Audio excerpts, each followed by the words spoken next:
Ikaw ba ay nalulumpay? Kailangan mo ba ng kaibigan? Halina at sumama sa Barkadahan kay Kristo. At ngayon, narito ang mga kabarkada ni Kristo.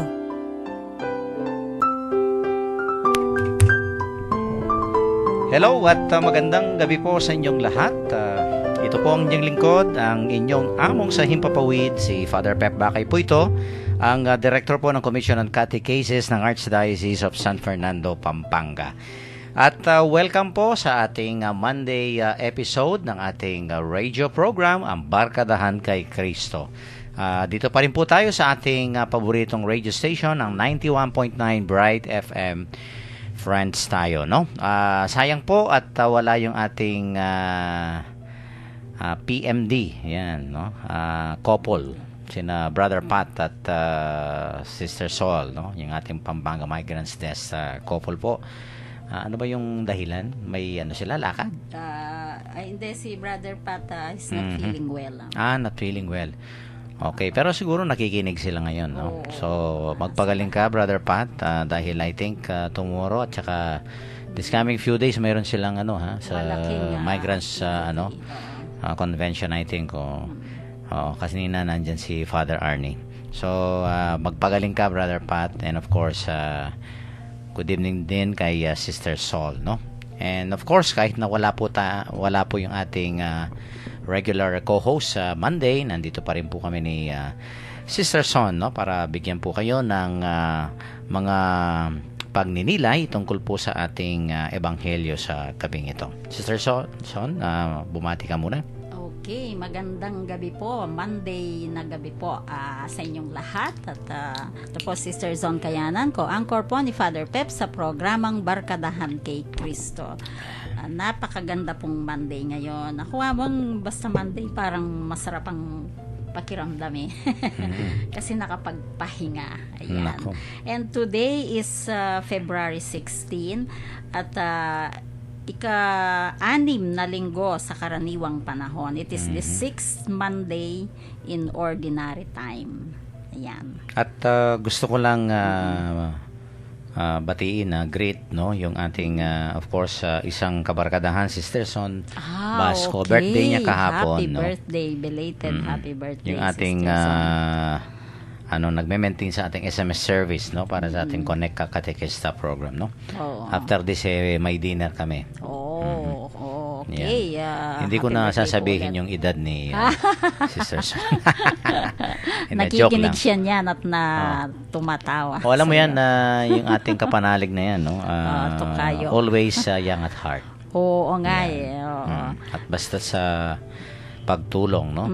Yan, no? Maasahan yan. Oo, mine-maintain niya yung araw-araw na pag-text sa mga members po ng Connect Catequista. Hindi po biro-birong pagsisilbi yun sa Panginoon. At binabati ko rin yung kanyang mga kapatid, no? Sina Tita at saka si Tita at saka si Aching Bot. Yan, sa Dau, Mabalacat yan. Kahapon nagmisa ako dyan, 2 beses. Oo, sa Mabalacat. Okay. Sa Dau, no? Wala yung parish priest nila.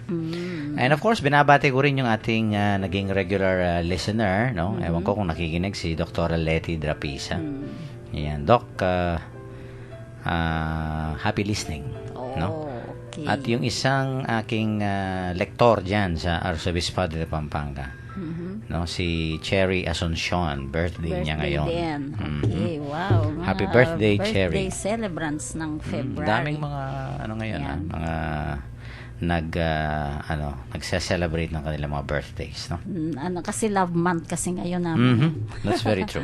Okay, ako among binabati ko ang lahat ng members of the Council of the Laity. Dami naming nag-meeting last Sunday among sa Chancery. Wow, talagang hinarapan kami ni Archbishop doon. Daming dumating among for the first time.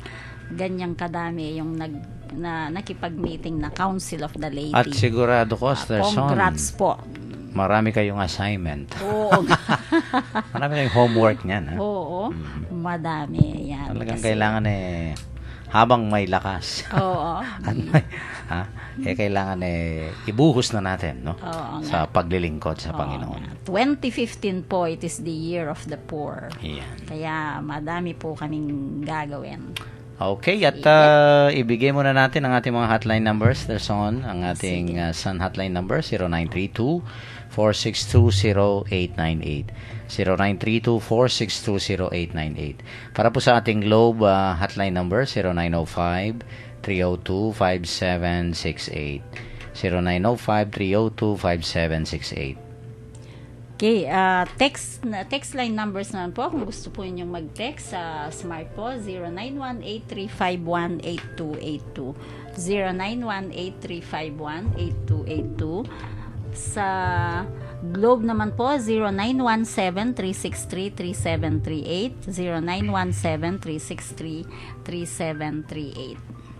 Okay, at para po sa ating Connect Ka Katekista program, no, just type REG, all capital letters, and then space your full name, and then slash the name of your vicariate, parish, your school, o kaya yung address nyo po. At ipadala sa ating Globe number, 0927-891-0966. No? Ulitin ko po, 0927-891-0966. And once registered, makakatanggap po kayo ng daily messages from the Lord, no? Very inspiring messages po 'yan, no? At kung may mga kahilingan kayo, intentions, no? At lalong-lalo na po pasasalamat, no? Huwag kayong magatubili na mag-text diyan sa number na 'yan, at of course isasali po natin yung inyong mga intentions sa ating daily masses diyan sa Arzobispado de Pampanga. And we would like to thank ito nga ang ating birthday celebrant, no, si Sister Son Basco, for maintaining our SMS service para po dito sa ating Connect Ka Katekista program. Okay, at para naman po sa live streaming po, kung gusto po yun yung manood ngayon din po sa internet, nakikita po ninyo sa www.ustream.tv. Then, i-search po ninyo yung Bright FM 91.9. At kung gusto naman po ninyong makinig, audio naman po, pero yung mga nakaraang episodes ang nandoon, nasa Facebook din po kami. Facebook account name is Barkadahan kay Cristo Pampanga. Yan, ando dun po yung mga previous episodes kung may gusto kayong ulitin na gospel, or maybe may na-miss kayo, hanapin po ninyo doon yung date. Yan. At of course, thank you po kay Longlong Pascual for maintaining our Facebook accounts. Yan. Okay, at diretso na tayo, Sister Son, no? Sige. Sa ating napakagandang ebanghelyo sa gabing ito, no? Pagbasa mula sa ebanghelyo ni San Marcos. Dumating ang mga Pariseo at nagsimulang makipagtalo sa kanya. Gusto nilang subukan si Jesus at humingi ng isang makalangit na tanda. Nagbuntong hininga siya at sinabi, "Bakit humihingi ng palatandaan ang lahing ito? Talagang sinasabi ko sa inyo, walang tandang ibibigay sa lahing ito." Kaya iniwan sila ni Jesus at sumakay sa bangka patawid sa kabilang ibayo. Ang mabuting balita ng ating Panginoon. Pinupuri ka namin, Panginoong Jesus. Maiksi ang ebanghelyo ngayon, Among. Pero maganda pa rin kahit po maiksi, no? Napaka-iksi, no? Oo. Una, Among, parang na-focus ako dun sa buntong hininga ng ating Panginoon. Deep sigh. Ayan. Napabuntong hininga ang ating Panginoon sa mga Pariseo. No po? Kasi po, ang buntong hininga, para bang negative siya pagka narinig natin. No po? Kasi pag sinabi natin napabuntong hininga ka, maaring na-disappoint ka, maaring na-frustrate ka, ayan. At ang Panginoong Jesus po, dahil kapareho natin siyang tao, no, the humanity in Him, marunong din po siyang magbuntong hininga. Ayan. Kasi po, para sa kanya, siguro nga nakita ko na frustrated siya dito sa mga Pariseo na sumusunod sa kanya, no po. Kaya napabuntong hininga siya. Kasi despite sa mga many signs na pinakita niya sa mga Pariseo, no, ano po ba yung mga signs na yon? Yung mga miracles niya, yung mga healing niya, yung mga ginamot niya, yung mga pagtaboy niya ng masamang espiritu, no. Ang dami po niyang ginawa, yung mga bulag na nakakita, ang dami po. In spite of this, no, itong mga signs na to na pinakita niya, itong mga Pariseo natin they are asking for more, no, para bang sa kanila hindi pa sapat yung mga nakikita nilang signs na ginawa ng ating Panginoon po. Siguro po kahit ngayon, no, sa atin ngayon, today, ang Panginoong Jesus He continues His deep sigh. No, kapag ka po parang yung pananampalataya natin mababaw pa, kapag ka po nakikita niyang without His gospel message, no, pag nakikita niyang we stop believing in Him, palagay ko po napapabuntong hininga ang ating Panginoon po. Tapos po ang pangalawa, ito pong signs na ito para i-test ang Panginoon po. Hindi kaya nakikita ng mga Pariseo na to na bakit nila tinetest ang Panginoon. Kasi po kahit hanggang ngayon po, hanggang sa panahon natin, ang dami nating nakikitang sign of God's presence, no po. Pagka po yung nakikita nating pagmamahal, yung nakikita nating saya, no, yung nakikita nating hope, no po, lalo na ngayong parating na ang Paschal Mystery ng Panginoon, parating na ang Holy Week, hinihintay natin ang hope. These are all signs of God's presence, no po. So siguro hindi na siya kailangang i-test pa ang Panginoon. Maniwala lang po tayo sa Kanya, and basta matatag ang pananampalataya natin. Yun na mo. Ako naman yung buntong hininga sa iyo, no? Ako naman yung nagkakamot ng ulo. Tsaka umiiling-iling, ha? Parang ang gandang pipiling ka dapat. Ang gandang imagine na no. Mga ganyan na. Ang Panginoon. Yun nga yung sabi mo, kung minsan medyo you're a bit discouraged, no? Yung nga yung sabi mo kanina, no? And that's very true. Talagang no, alam natin tao rin ng Panginoon, no? At nadaman din niya yung yung parang medyo frustrated din siya. Yung ba? Yung sabi mo nga, yung buntong hininga. For how long will I stay with you? Parang ganyan. Parang sinabi no sa isang, I think it's one part of the gospel yun no? Hanggang ngayon ba ay hindi nyo naintindihan? Sabi niya. Yung bang parang sa Kapampangan hanggang ngayon maklako buntok. Parang ang sarap bato. Yung parang ngayon ganyan, no? There are, I think, times na kung minsan may feeling din ng Panginoon sa atin, no? Yung parang sabi, kung minsan, yung you don't seem to get it. Parang ganyan yung. Well, bakit kaya? Tingnan mo itong mga Pariseyong ito, no, na lumapit sa ating Panginoon. I think no matter how you do extraordinary things din, no, sa mga Pariseyong ito, kuminsan kasi nasa perception nung tao mismo Kaya nga, that is where we appreciate the value of faith. Di ba? Yung pananampalataya, parang third eye yan. Di ba? Kasi yung taong walang pananampalataya, kahit na anong mang gawin mo, wala pa rin Explanation, wala pa rin. Wipek, Sterson. Diba? Kung wala kang pagtitiwala o kaya pananampalataya, wala. Kahit na anong gawin mo, no? Yun namang iba, kung may matibay na pananampalataya naman, the other way around.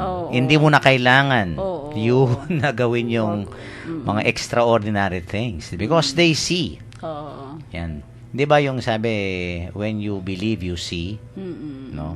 To see is to believe. Yan. Pero baliktad. Pagka sa pananampalataya, it's not really to see is to believe, but to believe is to see. Is to see. Yan. pagka naniniwala ka, may makikita ka. Mm-mm. Bakit itong mga pariseong ito, actually maraming ginawa ang Panginoon, sabi mo nga, di ba? Dami, Pero bakit hindi nila nakita? Kasi yun, to believe is to see. Wala yung believe. Oo. The believing Yun part. muna eh. Mm-mm. Oo, dapat mauna yun. Kaya nga, ang Panginoon, ito nga, parang, yung bang medyo, naku, no? Itong mga taong ito. Yung mga salita niya sa gospel. Yan umiiling siguro at sabi mo nga, nagbuntong hininga.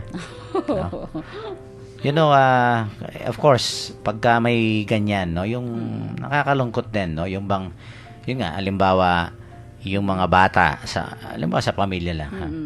Kung minsan, sabi ng mga anak itong nanay ko, nager. Diba? Nager. O bakit nagnanag yung nanay, yung tatay? Kasi kung minsan paulit-ulit lang sinasabi nila, pero you don't seem to get it. Di ba? Parang hindi mo nakikita yung concern nila, hindi mo pinapakinggan. Because you don't believe in what maybe they teach, no? What they preach. Kung hindi mo talagang pinaniniwalaan ng mga magulang mo. Kaya kung minsan, yan, paulit-ulit, no? And siguro nga, may mga magulang kung minsan ako naririnig ko itong kuminsan no? Ayan, yung nagbubuntong hininga. Sa mga batang kung minsan paulit-ulit na remind, diba? Sa pag-aaral, yan, wag magbarkada. Ang daming mga ganyan na nanay na at tatay na kung minsan pero yung mga ibang mga bata kung minsan, they don't appreciate that, no? Yung kung minsan ang tingin nila pakikialam ng mga, diba? Alam na may mga teenager kung minsan, no? Ayaw pinapakialaman. Ganyan, no? Pero, mind you, ang daming mga magulang kung minsan, nagbubuntong hininga. No? After all their efforts, diba? Pero, wala pa rin. So, parang wala pa rin. hininga Why lang. pek? Yung bang parang walang bunga yung kanilang paghihirap, no?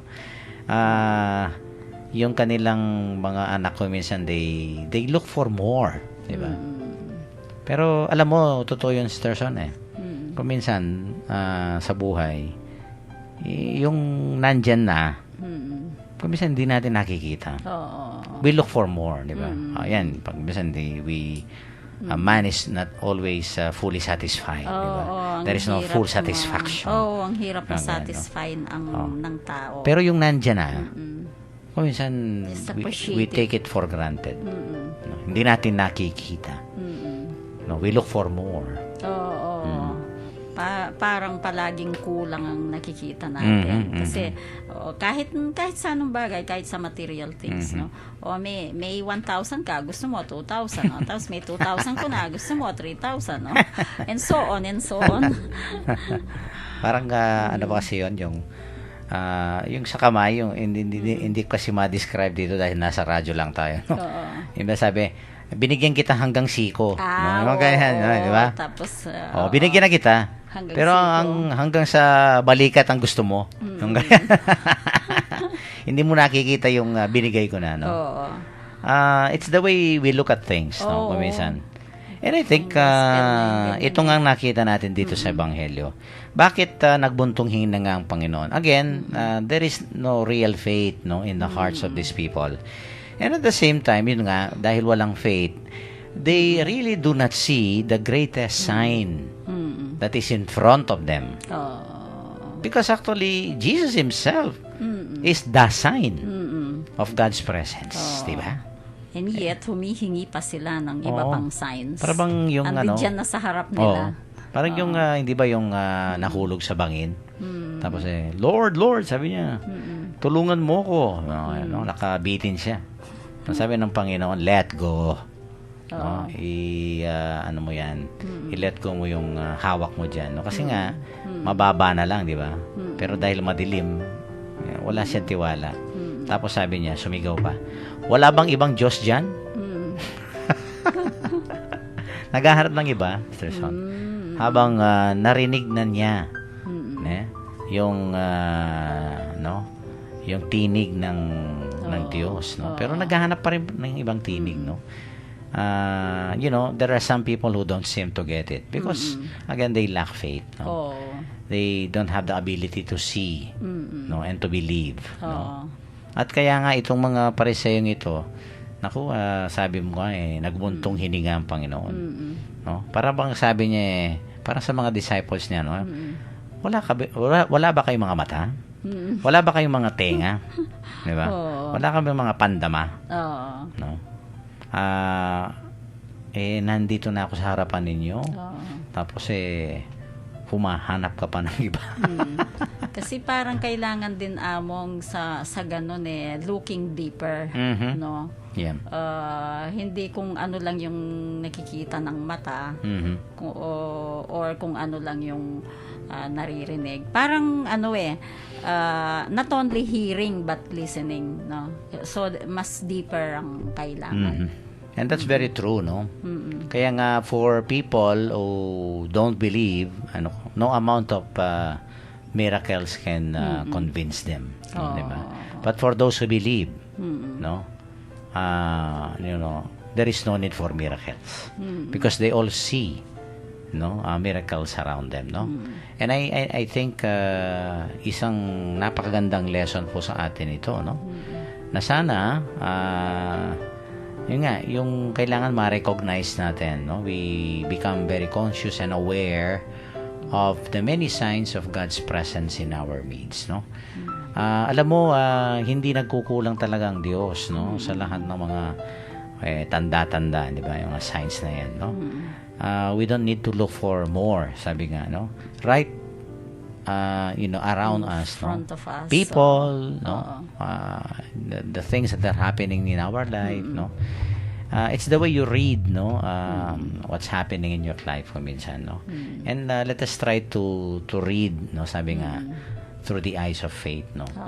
Yung pananampalataya, kasi napakahalaga niyan, Sister Son, talaga, no?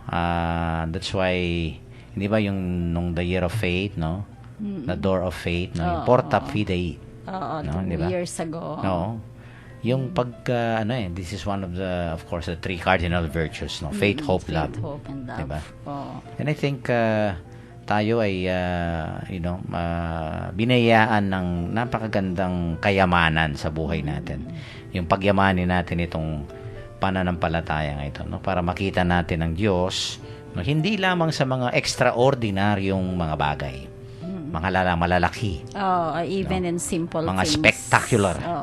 Di ba?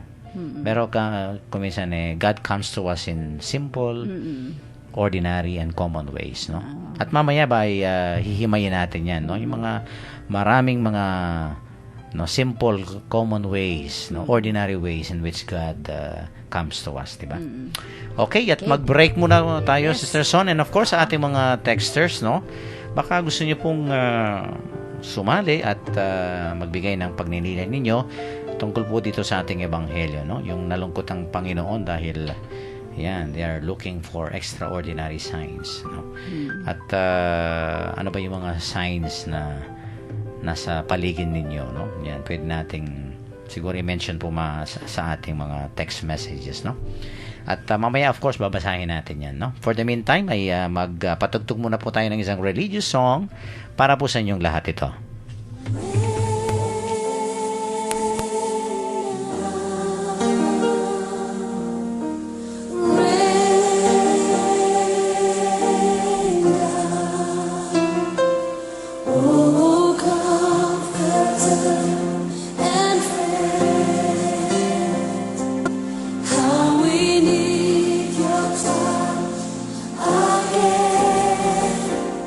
Holy Spirit, rain.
powerful. Let your voice be heard. Come and change our hearts as we stand on your word. Holy Spirit,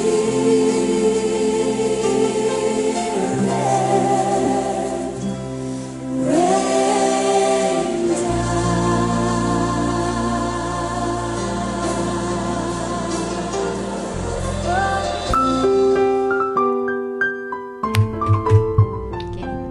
Nagbabalik po ang Barkadahan kay Kristo, ang radio program ng Archdiocese of San Fernando, Pampanga. Kanina po sa ating first segment ay ating pong pinagnilayan ang mensahe ng ating ebanghelyo. Sabi ko nga, nalungkot ang Panginoon, no? Nagbuntong hininga dahil ito pong mga Pariseo na nakipag-argumento sa kanya, no? They were seeking a sign from heaven. Yan, para subukan ang ating Panginoon.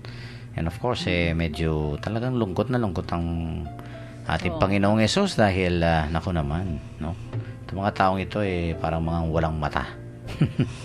At totoo naman, walang pananampalataya sa ating Panginoon. No? They were looking for extraordinary signs, no? And wonders, sabi nga. Pero, the greatest sign is actually in front of them, no? At kaya nalulungkot po ang Panginoon. Parang kung nandyan ka, tapos yung kaharap mo, naghahanap pa ng iba, no? Parang medyo masasaktan ka ng konti. No? So, ganyan po yung feeling, no, ng ating Panginoon. It's because these people, actually, they were looking for signs, not really to believe in the Lord, but to test Him, no? May mga texters yata tayo. Okay. From our regular texters, 5216. Sige. Sabi niya, God is eagerly waiting for the chance to answer your prayers and fulfill your dreams just as He always has. But He can't if you don't pray. Ayan. And He can't if you don't dream. In short, He can't if you don't believe. Yun. Oo nga naman, no? Kanina pa natin pinag-uusapan yung kung hindi ka naniniwala, walang kahit ano pang salita, talagang wala pa rin.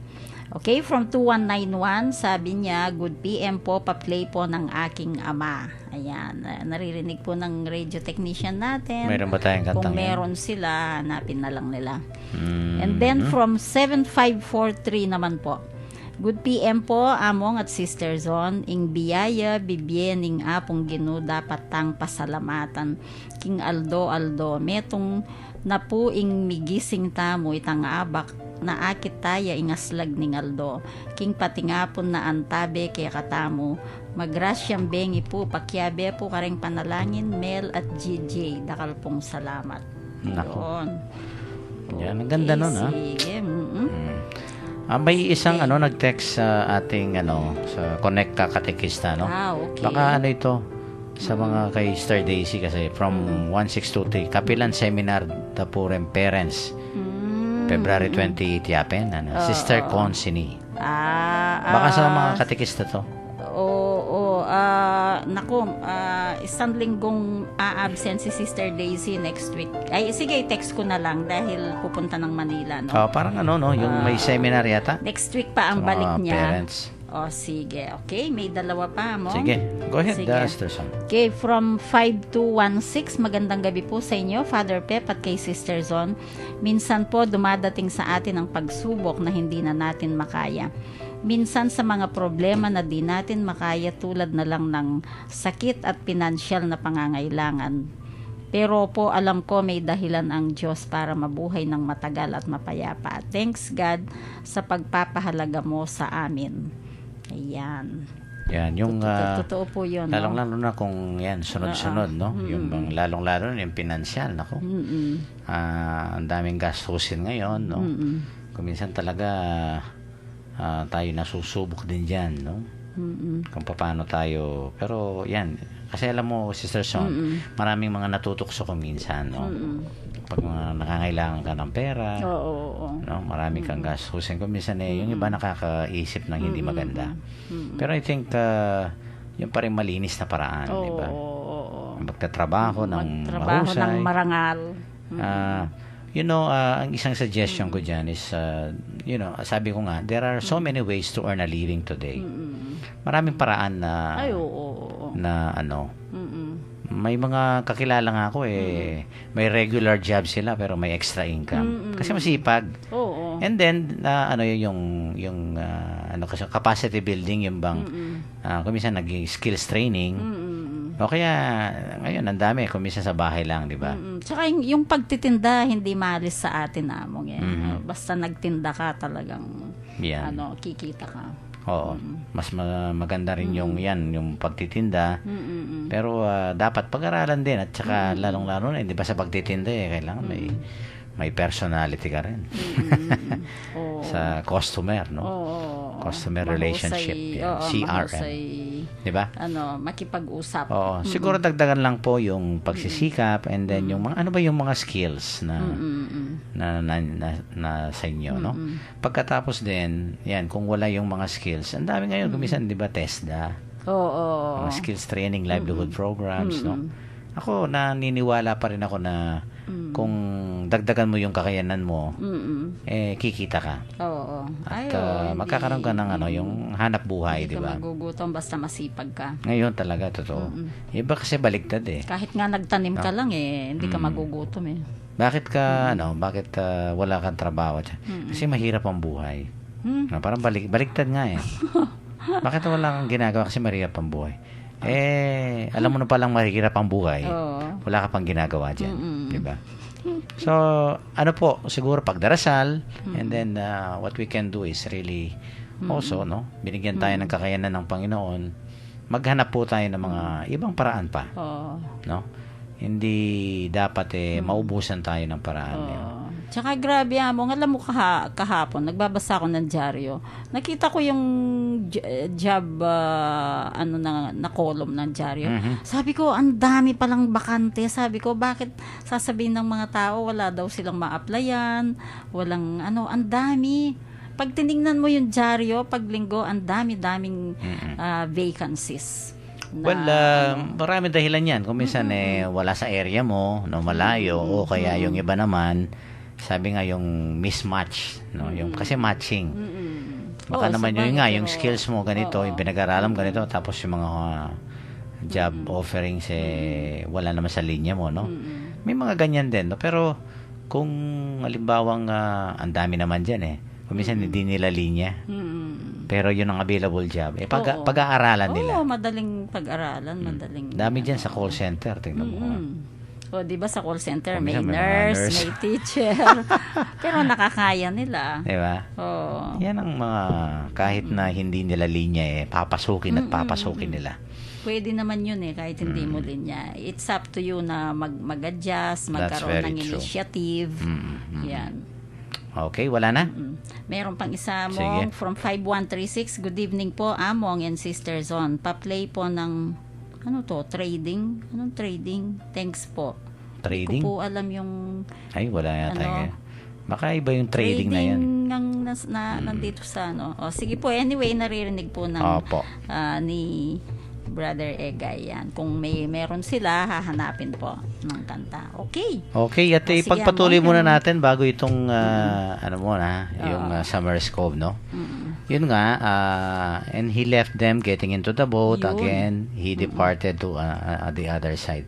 Kasi nga, dahil walang faith, walang magagawa ang Panginoon, di ba? But,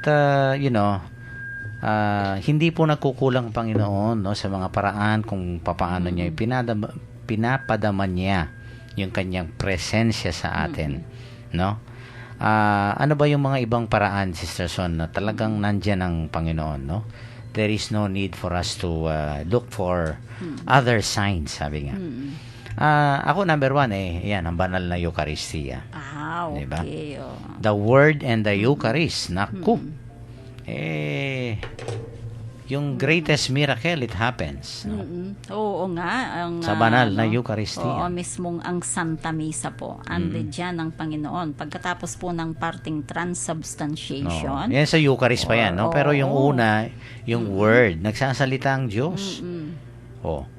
Kung may Oo. pananampalataya Ay, oo. ka, Mauna nga pala yon. Sige, yung reading po muna. Ayan. yes. No? Halimbawa, ito lang ginagawa natin dito sa ating radio program na to, no? This is not our own words actually, no?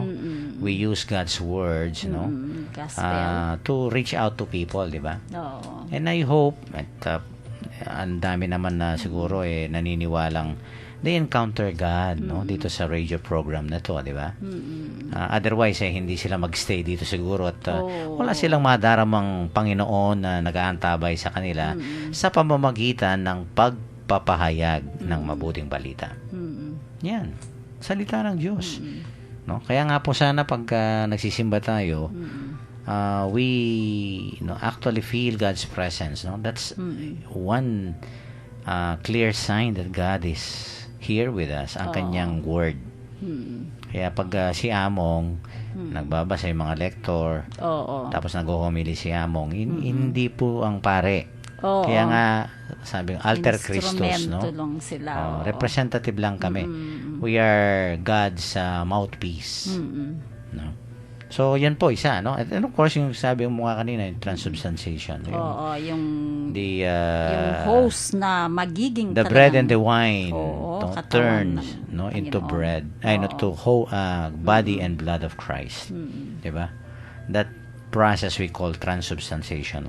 Huwag na natin i-explain yan, no? Pero milagro talaga. Diba? Oo, miracle na siya mismo po ang tinatanggap natin whenever Yes. na nag-communion tayo sa misa. At sa misa yan, sa mga sakramento, no? Nandiyan ang Diyos. And of course, ako number one din na mafe-feel natin, no? That's why there is no need for us to look for other signs. People around us, Sister Son. Diba? Oo, napakaganda Sa Among family, sa workplace. Oo. You see, they are God's signs to you. Kung minsan nga yan, yung advice ng kaibigan mo, advice ng co-office mate mo, God is directing you, no? For example, to a particular decision. Yan, sinyalis na makinig ka dahil no, ginagamit ko minsan ng Panginoon ng ibang tao, di ba? Isa pang nakikita kong the presence of God among sa misa ay yung peace be with you. Di ba? Yung katabi mo madalas hindi mo man kakilala no? Of course, yung may kasamang pamilya, okay. Pero kung minsan may time na hindi mo kakilala yung katabi mo and yet you wish him or her ng peace. No, kung tutusin, nung pakialam ko sa'yo, pero and yet sa loob ng misa, we smile po sa katabi natin at wini-wish natin ng peace sa kanya. Kaya nga let us Diba? offer Presensya yun ng Panginoon. let us offer each other the sign Of peace. yan, yung sinyales, yung tanda Oo. na hinahanap natin, diba? Yan, yung totoo naman yan. Kaya nga ako, ewan ko ako yung pagka nagmimisa ako, gusto ko naman, of course, hindi lang yung mag-smile, no? Kung kakilala mo naman at saka maghawakan kayo ng kamay o kaya hug, no? That's a very beautiful gesture to see, no? Lalo na ako ay always invite, no? Pagka dyan sa misa, yung you embrace or hug the members of your family. Diba? Ako ng daming mga ganyan, yung naghahalikan sila, nag-embrace sila, naghahag sila. Beautiful. Diba? Sa peace be with you. Ayun ang tanda ng that is the kapayapaan presence at of God. pagmamahal ng Diyos, no? Kaya ano po naman hahanapin mo, no? Lord, are you here?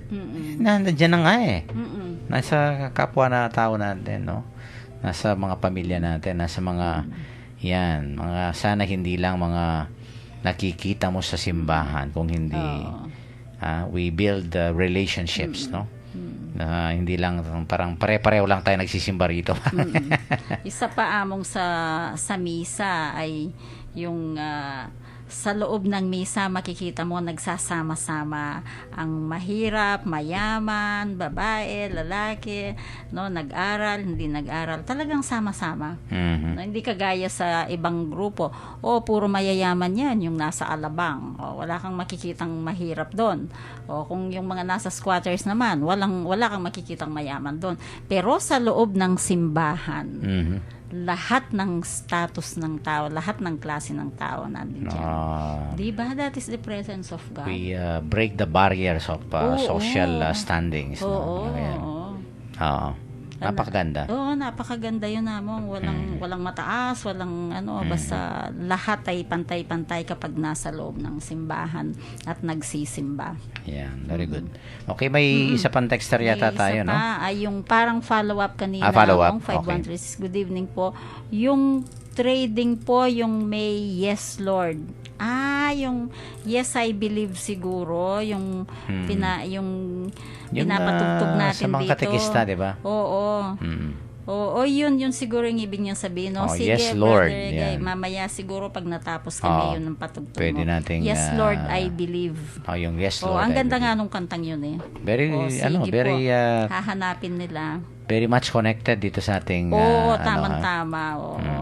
Okay, so sige po, yung pala yung sinasabi nyo. Okay. Yan.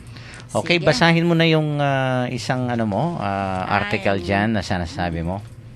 Oo. Kasi po, dahil ngayong Monday, dapat kasama namin sina Brother Pat at Sister Sol, yung mga tiga OFW, mga nagtatrabaho po sa Pampanga Migrants Desk. No po.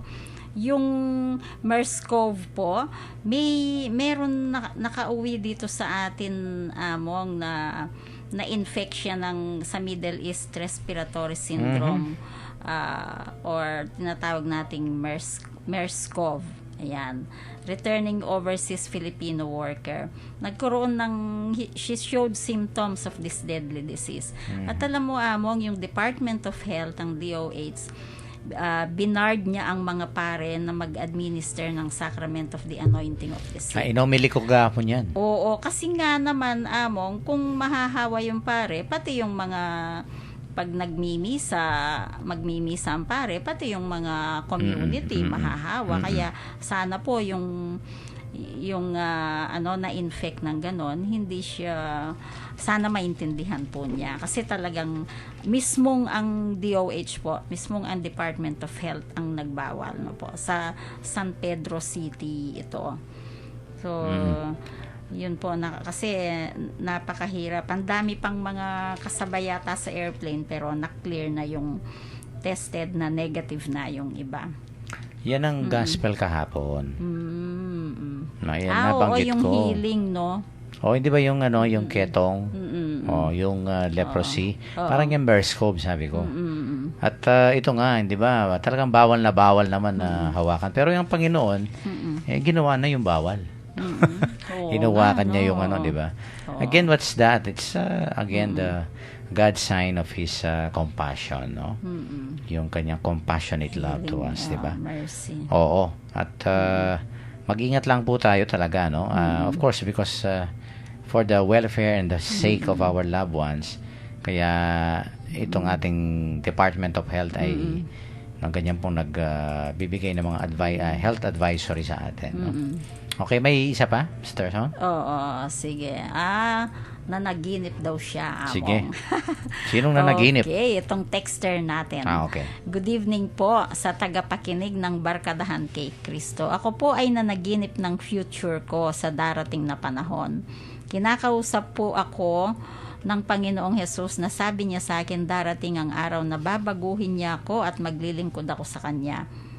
Ayan. Pero po gusto ko pong gawin, pero parang may pumipigil sa akin. Ano po dapat kong gawin para po matuloy ang gusto ni God sa akin? May question siya.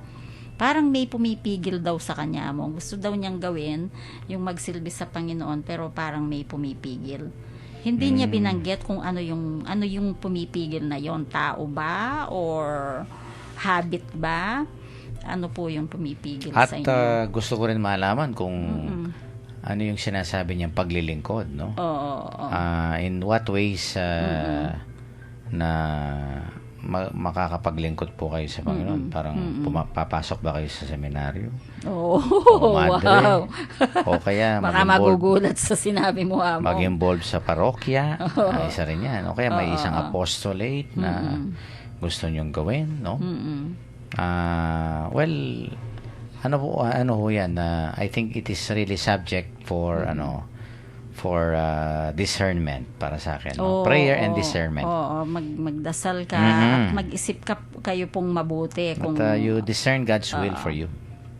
Yan po ang suggestion ko. No? And it takes time talaga para makapagnilay ka, no? At maisaloob mo yung ano bang ibig sabihin ng Diyos sa akin, no? It can be a sign, Yun nga pinag-uusapan natin ngayon. Tama sa gospel natin. O kaya, yung panaginip na yan. It can be a sign. And, pero let's also try to discern, no? Yun nga.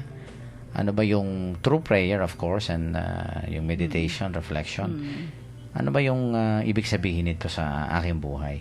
And usually, in my own experience, sa pagninilay natin, panalangin natin, God will, speak to you in your heart. No? Diyan siya magsasalita sa puso mo, hindi sa tenga mo. Hindi naman hindi sa hindi ibang mo maririnig sa tenga mo yun. Oo, sa tenga. Maririnig mo yan sa silence. puso mo. Yes. And usually, that's where you get your answer sa puso natin. And the Lord, kasi, if you are, at the shoes of God, no? Ito inihiling niya sa akin na, Lord, ano ba yung kalooban mo? Bakit ba niya? If yung naghihingi sa talagang he has a listening heart, no? Ang Diyos siguradong magsasalita ibibigay sa iyo yung mensahe niya at ililinaw niya, no, in his time yung ibig sabihin ng mga nangyayari sa atin. Incidentally, hindi lang yung mga sakramento, yung mga tao ang nagiging sign sa atin. The events in our life, no, yung mga nangyayaring mga karanasan sa buhay natin, naku, maganda at hindi maganda, they can be signs. Oo. Diba? Oo, totoo yun naman. Ang dami nga dyan, kung minsan negative. may nangyari sa kanila, kung minsan hindi ka nice na pangyayari, pero nauntog sila, nagising sila. Oo, may message pala. Oo, may message pala. Ayun. And God is giving me a sign. Like for example, ako may kakilala lang ako, no? Ano siya, medyo alcoholic at saka may bisyo, no? Naku, muntik ng yun nga, yung health niya, no? Medyo naka siya, yung nagkaroon ng light stroke, parang ganyan, sabi ganyan, no? At yung pagyayaring yun, nagising siya. Kasi malilit lang yung mga anak niya. Maliliit. So, kung hindi niya babaguhin yung lifestyle niya, di ba? Baka God is telling him, no? Naku, kung hindi ka magbabago sa lifestyle mo, naku, kawawa yung mga anak mo. No? Parang ginising siya ng Panginoon, no? Right now, I know he's into rehabilitation. No? Although, yan, natutuwa, nalulungkot at natutuwa din yung asawa niya dahil, of course, parang nangyari pa sa kanya ngayon yun, no? Para magising siya, di ba? Kung minsan hindi naman natin kailangan yung mga ganyan na events, no? Pero kung minsan talaga, when we do not recognize, no, the voice of God, sabi ka, kung minsan God can come to us in in the painful and the sufferings that we endure, di ba? Okay. Okay, at may ano ka pa? Nire-request lang yung pa-play yung Virgen de los Remedios. Okay. So, okay. Sige. Okay, Okay, siguro conclude tayo sa ating napakagandang talakayan ngayon, Sister Son, with a very short concluding prayer. Lord Jesus, may I always recognize your saving presence in my life and never forget your promises when I encounter trials and difficulties. Give me a faith that never wavers, a hope that never fades, and a love that never grows cold. Amen. Yan, yung sharing ko dahil lamang Year of the Poor ngayon 2015, ang tingin ng Panginoon sa atin na punong-puno ng pagmamahal, ng mercy and compassion. Year of the Poor po, Anawim. Ano pong ibig sabihin ng Anawim, the poor of God? Yung pong word na Anawim, plural form po, galing sa Hebrew word Anaw, which along with the word Ani, is a word for poor. Yung humble, afflicted. Ayan po. No? Yan. So, siguro po araw-araw magsishare ako ng Trivia. tungkol sa Year Connection of the Poor. sa Year of the Poor, no? So, yun po. And I think Okay. maganda yung suggestion sa inyo na we invite poor families here. Oo, sige. Siguro in some of our upcoming episodes, no? Let's feature yung ating mga kapatid na naghihirap, no, naghihika ko sa buhay, no? At siguro pwede nating Invite dito, kausapin natin, magkwento siya sa buhay niya, no. yan, of course, gusto rin natin lalo yung kanilang how do you relate to the Lord, no? Pagka yun, dyan. sa kabila ng kahirapan, Yan, oo nga. hindi sila nawawalan ng pananampalataya. Kasi kung minsan mag-invite tayo. Nakaka-discourage, no, yung yung paghihirap ng mga tao ngayon, no, in coming back to the Lord. Okay. Okay, magpaalam ka na, Sister Son? Sige, sana po kahit maiksi yung gospel, madami po tayong natutunan. Kahit po kami madaming natutunan sa gospel natin for today. Maraming salamat po sa mga texters, sa inyong mga nakikinig, sa inyong mga nanonood sa internet. Thank you very much sa patuloy ninyong pagsuporta. Good night po, God bless, and ingat po kayo palagi. And let us always have the eyes of faith, no, in our Christian life, no. Every day we see a lot of signs, no, ang mga tandang binibigay ng Panginoon sa atin. Sana po maliwanag yung ating mata ng pananampalataya para makita natin na nandiyan ang Panginoon, no, at sumasa atin po, no. At ang importante lang ay kilalanin natin siya, no, sa ating mata ng ating pananampalataya para sa araw-araw ng ating buhay ay makakapiling natin siya at makikiisa sa atin sa ating pamumuhay. Ito po si Father Pep Bakay, ang Director po ng Commission on Catechesis ng Archdiocese of San Fernando, Pampanga. Muli pong bumabati sa inyo ng magandang gabi. Ingat lang po at maraming salamat po sa inyong pagkikinig.